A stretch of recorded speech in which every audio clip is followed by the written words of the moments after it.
Играят тенис с кочела. Тенис с кочела. Нали не е в косата? И той откъде да знаеш, то на къде ще тръгне? Как да го бие към теб? То това е като волейбол, на къде го дадеш за там лети? Никога не съм била добра в волейбол, Мишо. Лети ти. О, милички. Ама то наистина се движи. Виж? Ужасни хора сте вие двамата, мога да ви кажа. Върнете си го. Откъдето сте си го взели. И после никой да не влиза вътре. Не му прави така! Това са едно някой ти забира клечка в задника.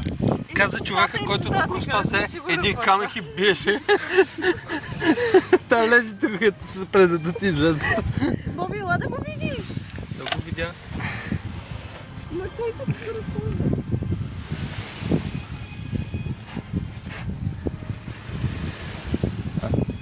Видим, че се движи. И как си насочи на там всичките водли? Пътият. Айде, сесията свърши. Върнете го, момчето. Аде хопе. Че спря нещо да мърда толкова. Аде хопе.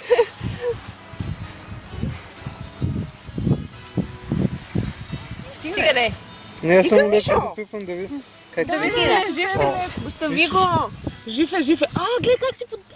Само да изплюнеш. И сега. Да, гледай че ще изплюне нещо.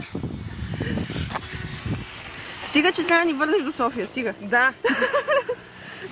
Верно е. Ще отклоням 10 дета на лежа, само да не кара той. Я го натисни с клечката по едното будло.